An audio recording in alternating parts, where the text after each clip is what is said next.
The Buzz with Jess Lujan.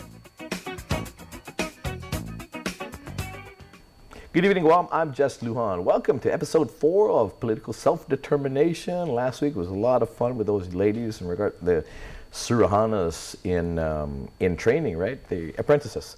Tonight again, we're going to continue our conversation with Dr. Michael Lujan Bavacqua, University of Guam professor, as well as Victoria Lola Leon Guerrero, the editor, right? Editor for UOG Press, University of Guam. Welcome back again. Thank you again for taking time out of a busy schedule to come here. The last we spoke a couple of weeks back in regards to, again, community efforts and all that. How then do we go about this? Because, you know, the community is informed, a lot of times misinformed, or a lot of times, well, not quite as informed. You know, if people were to come out there and say, hey, can you support my cause for this? There are a lot of times that people, there are some activists that they agree with a lot of what they say, but how it's approached, you know, on that. And people don't necessarily want to say, hey, well, because we want to fight for self-determination, because you want this, you're anti this. Mm-hmm. How do we go about to being, I'm pro us?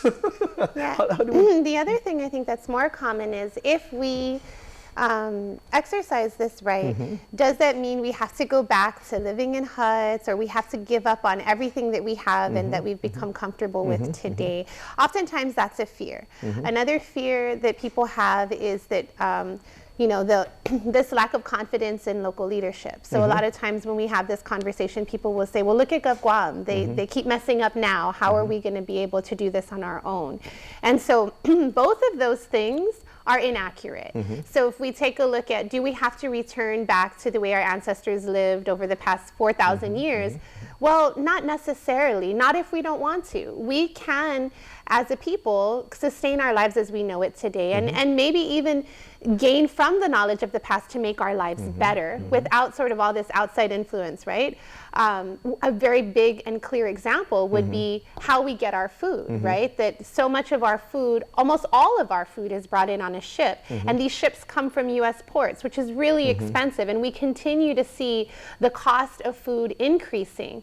Well, if we were to explore a different status, could that then open us up to bringing our food in from other places, or even more importantly, to growing our own food and to figuring out what we do have as resources that we can produce for each other and that we can gain from economically, right? So really thinking about this notion that we have to return to some lifestyle that our people no longer want is false. That doesn't have to happen. What would happen is we could envision a lifestyle that we want and we could attain it. And what we're saying, and what the international community is saying, is that Guam's current status as a colony, as a non-self-governing territory, means that we're not attaining what we view for ourselves. That's all it boils down to. Yeah, and actually, when you say that, it reminds me of, you know, I mean, when you look at buildings nowadays, I mean, and some of that we're getting to here in Guam. We're looking at about in the states how they're building. They're going more green. So what does that mean? It's getting more back to nature, more natural type setting. They're having fake forests basically put up, fake trees being put up, something more back to nature. So in essence, again, as the world progresses, even the United States, when it progresses, they want to get back to more of a natural environment. So that's basically what you're saying is, it doesn't mean we don't advance and we're not going back. It says as you're advancing forward, remember who you are, what you are, and you know, more of a sustainable living. That's what you're saying, yeah? It's the guests that you had on last time can provide like a very important insight into that, because for 100 years now, our idea of progress has been determined by whatever we think the United States does. So if we're going to develop ourselves economically, we have to do it as big and as grand as the United States does it. We don't think we can take care of ourselves because we look at the United States and we imagine them in certain ways and we never measure up. But all of this keeps us from seeing that we shouldn't try to copy the United States, and we'll bankrupt ourselves and we'll destroy our island and we'll destroy and lose everything if we tried to do that. What we should do is we should look at where we are in the world. And this is, you know, decolonization in the most broad sense. Just look where we are in the world, look where we've come from, look what we have, what do we want? So, healthcare, as we've gotten it from the United States, is incredibly expensive, and it's really dangerous. Even if it extends life, it creates so much pain and suffering at the same time, and it sucks so much money. So then, your last guests basically showed us the way that a lot of people traditionally cared for themselves, and it's cheaper and it's more sustainable. And so what if we were looking to the future, you know, not necessarily to throw away everything Western, but what if we were to better align it with what we have here, make it sustainable so we could take care of ourselves better? Decolonization, you know, it's not just that simple vote, but it's also basically saying, you know, we've chained ourselves to this American dream for so long. What have we lost? What are we losing in the process? Let's start anew. Let's think what would really suit us. Now let me ask you this: as educators, of course, you're in higher education, University of Guam, but when we look at education from again from elementary, middle, and high school, right? And in the past episodes, we talk about immersion, okay, programs of immersion. Now, when you talk about you know, how we mimic or how we have programs from the states and all that, and our educational program, at least the public schools at this point, have implemented Common Core. Prior to that is, I guess, No Child Left Behind. Okay, now later this year we're going to have a new president. All right, either be a Democrat or a Republican. I'm sure they'll come up with their own form of what a curriculum would be, and then we'll conform to that as well, or make an argument in favor of that or not, because grant money will come. How does the particular curriculum right now, or based on Common Core, how do we mesh that in again in trying to assimilate that into, how does it work? Because even right now they said, man, you know, you're tearing away at our time for the study of tomorrow. I think that again, this becomes, we're kind of spending our time talking about how do we continue to conform to what the U.S. wants, and that kind of points to my second fear that people had, that we can't do it on our own, or that we can't live up somehow to the U.S. And I think a lot of the struggles that Gov Guam has is that Gov Guam is sort of trying to live up to what the United States says is a quality education, or what the United States says is quality governance. And so in order to get these U.S. funds, they have to follow these standards or these guidelines that also actually limit what Gov Guam can do to meet the immediate needs of the community.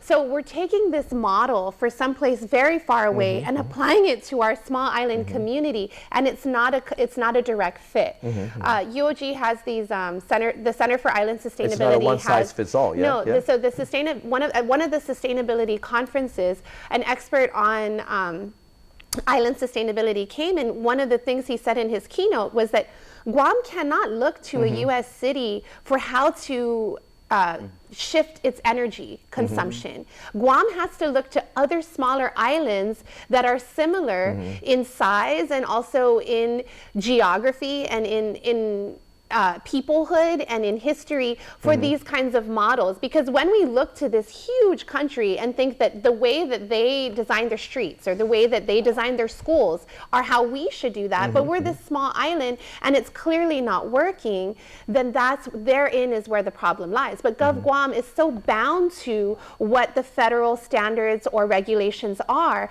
that oftentimes those are the hiccups that we experience thinking that our government is so incompetent. But we don't realize that they're actually following regulations that don't fit for us as a people. And I think the way, you know, because this conversation is really leading us into how do we get people to care about this? The way you get people to care about this is to really take a look at their daily lives. How many instances in our daily life does the fact that we are a colony affect us, right? So yes, it affects our learning. It affects the crowded streets that we're living in. It affects even the way that we envision what to do with our waste, with our trash, right? I mean, just going to the Northern Marianas, you see trash cans and recycling bins everywhere. And it's like, well, what's going on with Guam that's not something we're able to do? Well, a lot of what our government's energy is being spent on right now is how to accommodate the needs of an impending buildup that's going to bring in 10,000 more people. And instead of seeing that, like, well, right now we can't even handle the current amount of waste we have, we're trying to figure out what we're going to do to meet someone else's needs. And so what we're saying is, how do we as a community stop and say, what are our needs on a daily basis, right? So when we presented Micronesian Educator, when we launched it, one of the questions from the audience was, well, how much will gas cost if Guam were independent, for example? We need to take time as a community to answer that question, right? How much will groceries cost? Is it possible for me to return to the land? Those are the things that our community must engage in before we vote on a plebiscite. If our community were to vote on a plebiscite and they really don't understand the tangible day-to-day ways that their lives could be better, then their vote is misinformed. So we have to, as a community, we have a responsibility to look at each status that's available to us, and under each status, what would this be like? And then we can be an informed community making a decision. We're going to take a much needed break. We'll come back. We're going to say, of course, a lot of times, hey, don't make this political, right? Don't make it political. But when I come back, we'll answer the question, how do we make the personal political? Be right back.